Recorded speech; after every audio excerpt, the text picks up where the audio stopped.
आजच डाउनलोड करा आणि तुमच्या आवडत्या मालिकांचा आनंद लुटा। छोटी आई, मला माहिती आहे ग, आईचं जाणं तू खूप मनाला लावून घेतलेलं आहेस, पण जे काही घडतं ते आपल्या हातात नसतं अगं। हा सगळा नियतीचा खेळ असतो, त्यामुळे तू प्लीज, आई तुझ्यामुळे दरीत पडली हा विचार पहिल्यांदा डोक्यातनं काढून टाक। अगं कोणाला किती आणि कसं आयुष्य द्यायचं हे सगळं त्याच्या हातात असतं। तू नको या गोष्टीचा विचार करूस आणि लवकरात लवकर यातनं बाहेर पडण्याचा प्रयत्न कर। पडशील ना? आणि हो, अजून एक गोष्ट सांगायची होती छोटी आई। त्या दिवशी ना आईला सूर्याला काहीतरी खूप महत्त्वाचं सांगायचं होतं।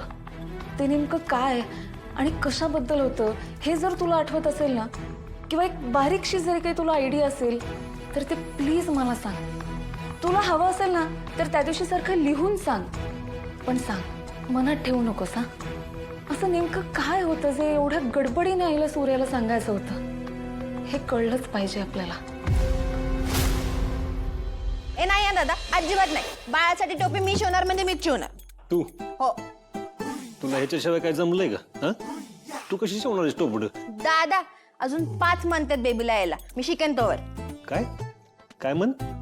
अरे 5 म्हणजे 5 महिने, 5 महिन्यात अजून बाळाला यायला। तू ना एक काम कर, आपल्याकडे जे 5 महिने आहेत ना त्यात तू माझ्याकडनं इंग्रजी शिकून घे। तुझ्याकडनं?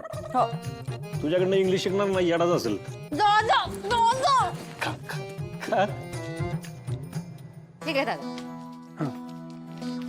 हे पैसे, 1 मिनिट मॅडम। हे तुमच्यासाठी। हे काय?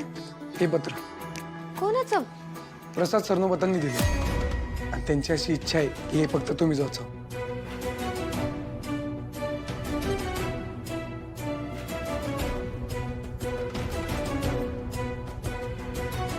आता काय करू? दादाला सांगू का याबद्दल? नाही नाही, नको नको। आधीच तो त्या माणसांमुळे इतका चिडला होता, आता हे पत्र बघून काय करेल काहीच सांगता येत नाही।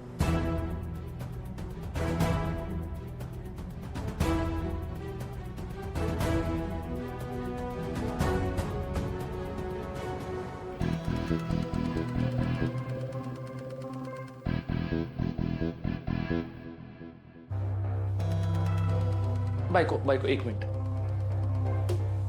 तू आता मला आयुष्यभर अशीच टाळत राहणार आहेस का?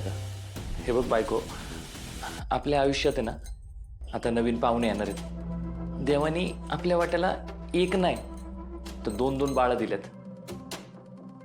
आपल्याला जुळी होणार आहेत आणि त्या दोन्ही बाळांची काळजी, त्यांची जबाबदारी मी मनापासून घेणार आहे। जबाबदारी जबाबदारी या शब्दाआधी ना जिव्हाळा या शब्दाचा अर्थ समजून घ्या तुम्ही, कारण आपण त्यांचीच जबाबदारी घेतो ना ज्यांच्याबद्दल आपल्याला जिव्हाळा वाटत असतो।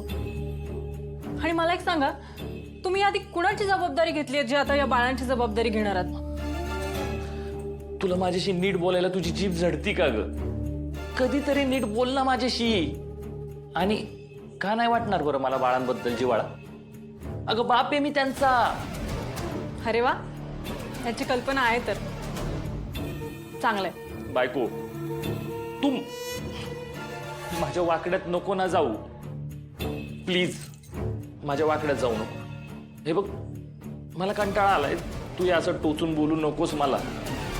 झाल्या माझ्याकडनं चुका, पण मी त्या मान्य पण केल्या ना, म्हणून काय याचा अर्थ असा होत नाही की माझ्या मनात कुणाबद्दल प्रेमच नाहीये।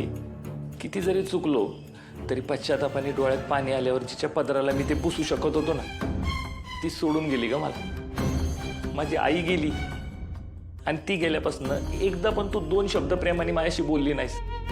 अगं सांत्वन करायचं सोड, साधं विचारलं पण नाही तू मला की तुम्ही काय करताय, तुम्ही कसे आहात, तुम्ही कुठे आहे। संबंधच नाही ना, है का नाही?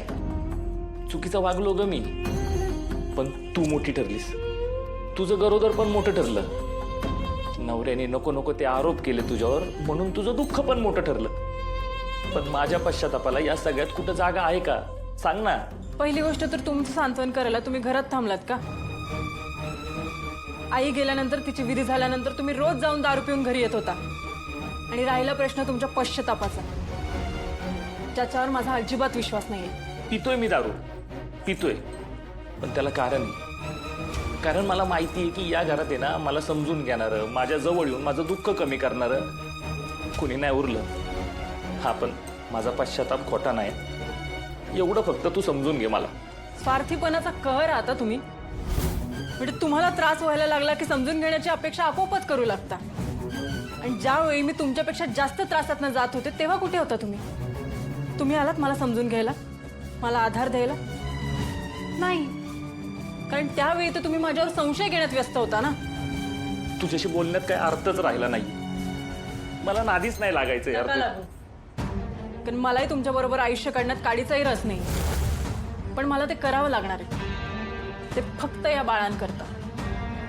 कारण कर्माने का असं ना बाप आहात ना त्यांचे. पण म्हणून मी तुमची बायको राहीन या गैरसमजात न करा. तू मला मीच जातो घराबाहेर.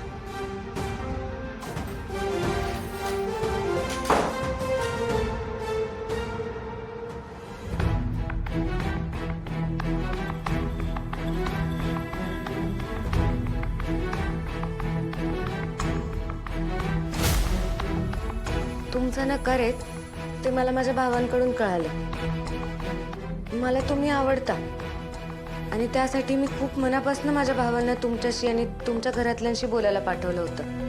या सगळ्यानंतर देखील तुमचा नकार असेल तर तुमच्या मताचा मी आदर करतो, कारण मुलीला देखील नकार द्यायचा अधिकार आहे. तिला तिची मतं व्यक्त करण्याचा अधिकार आहे. तुमची इच्छा नसेल तर मी हा विषय वाढवणार नाही. मला फक्त तुम्हाला एवढं सांगायचंय की तुमच्या कामाचं मला खूप कौतुक आहे. तुम्ही स्वतःच्या पायावर उभं राहताय, स्वावलंबी बनताय, हे पाहून तुमच्याबद्दल खूप आदर वाटतो. तुमच्या व्यवसायाची भरभराट होत जाओ एवढीच माझी इच्छा आहे. आणि म्हणून काही मदत लागली तर नक्की सांगा मला. तुमचे मसाले मला कस्टमर म्हणून खरंच विकत घ्यायची इच्छा होती आणि म्हणून मी ते पैसे पाठवले होते. ते मसाले मला प्लीज खरेदी करता येतील का? या सगळ्याचा परिणाम व्यवसायावर होऊ देऊ नका. तुमच्या नकारामुळे माझ्या मनात तुमच्याबद्दल राग नाही, उलट तुमची मत व्यक्त करण्याची हिंमत बघून तुमच्यासाठीचा आदर आणि प्रेम अजून वाढलंय. तुम्ही मनात काही गैरसमज बाळगणार नाही अशी आशा करतो. प्रसाद सरनोबत.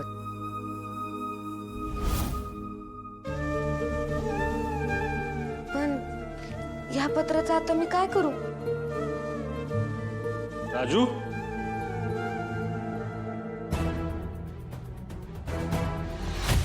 काय ग? काय झालं? हा, हातात काय तुझ्या? दादा पत्र आलंय. हो इकडे.